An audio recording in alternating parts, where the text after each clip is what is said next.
Those who play with fire will perish by it. It is hoped that the U.S. will be clear-eyed about this. That's a direct quote from the Chinese government. Those who play with fire will perish by it. आग से खेलने वाले अक्सर खुद ही आग में जल जाते हैं. हेलो फ्रेंड्स, ये थी चाइना की वार्निंग यूएसए को बिफोर नैंसी पेलोसीज ताइवान विजिट. आखिर कौन है ये नैंसी पेलोसी जिनकी ताइवान के विजिट को लेकर दुनिया की नजरें टिकी हुई हैं? 集中一场，如果赴台，将是对中国内政的粗暴干涉，严重损害中国主权和领土完整，肆意践踏一个中国原则，严重威胁台海和平稳定，严重破坏中美关系。至于是什么措施，如果他敢去，那就让我们拭目以待吧。 नैंसी पेलोसी यूएसए की 52nd स्पीकर है from the house of representatives, जो 25 साल बाद यूएसए को रिप्रेजेंट करते हुए ताइवान के ऑफिशियल विजिट पे गए हैं. न्यूट गिनरिच लास्ट स्पीकर थे यूएसए से जो 1997 में ताइवान विजिट पे गए थे. From the perspective of China, एक सीनियर अमेरिकन ऑफिशियल की विजिट ताइवान में ये इंडिकेट करती है कि इनडायरेक्टली और डायरेक्टली यूएस ताइवान के इंडिपेंडेंस को सपोर्ट करता है. China has furiously announced military drills, missile launches and sanctions on Taiwanese agricultural goods. Pelosi's visit might trigger a conflicting situation between world's two superpowers.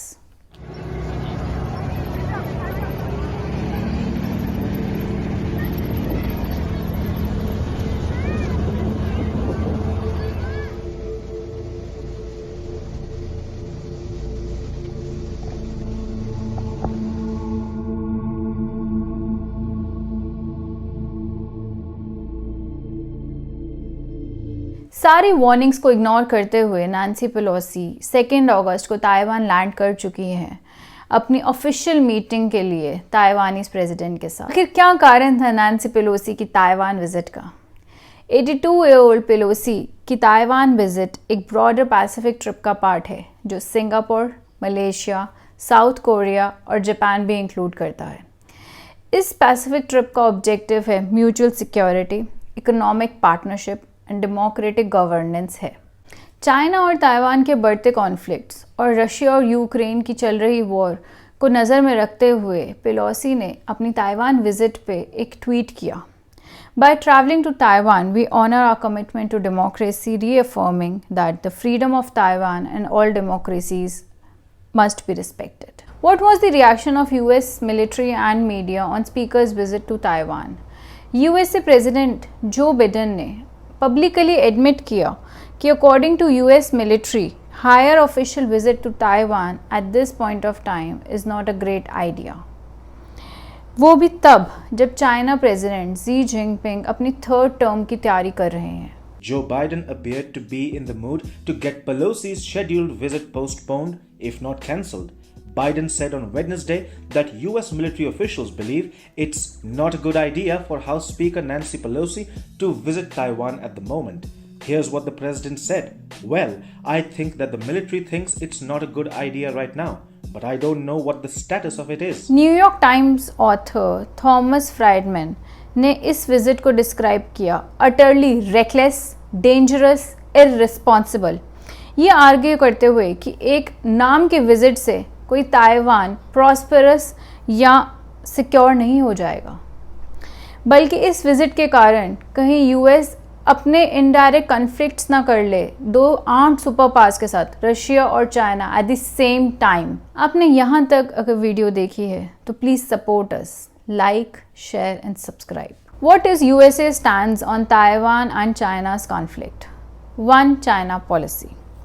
ये policy एक diplomatic acknowledgement है to assure China's position that there is only one Chinese government under which, according to China, Taiwan is also part of Chinese territory, yet to be reunified with the mainland one day. इसका मतलब ये है कि China Taiwan को अपना ही part मानता है, बस वो इस दिन का वेट कर रहा है जब ताइवान चाइना के मेनलैंड से जुड़ जाएगा. 1992, the two sides, Beijing and Taipei, agreed on one China.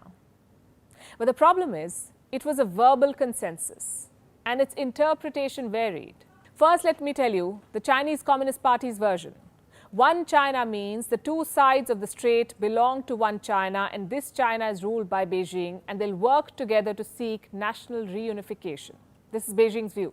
But Taiwan understood a different demand. In 2013, Xi Jinping became president. He revealed his China dream. He wanted to revive China's historical glory. Xi's pitch for Taiwan hinges on the idea of one country, two systems. Xi Jinping says Taiwan must be and will be reunited with China. You could say the whole purpose of his regime is what he calls the great rejuvenation of the Chinese nation, the unification of Taiwan.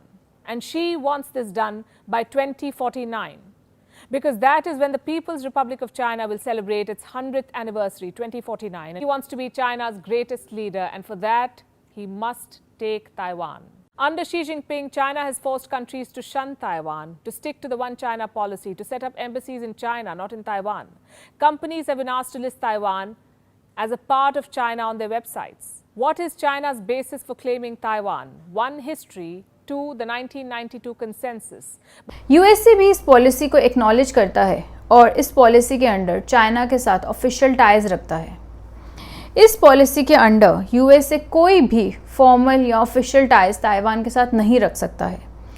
अगर USA Taiwan के साथ कोई भी official ties रखता है तो China will state it as the breach of one China policy. In 1979 USA ने अपने फॉर्मल डिप्लोमेटिक टाइज एस्टैब्लिश किए थे चाइना के साथ under one China policy.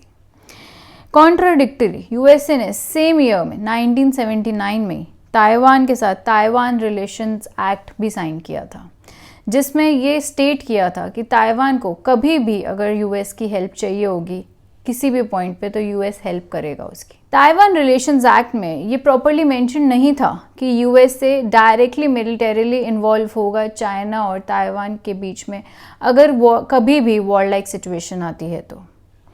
But USA टू पार ताइवान अपनी आर्म्स डील करता रहता है ताइवान के साथ, और वॉर लाइक सिचुएशन में यूएसए मिलिट्री वॉर मशीन्स और आर्मरी सप्लाई कर सकता है अगर उसको ज़रूरत पड़ेगी तो।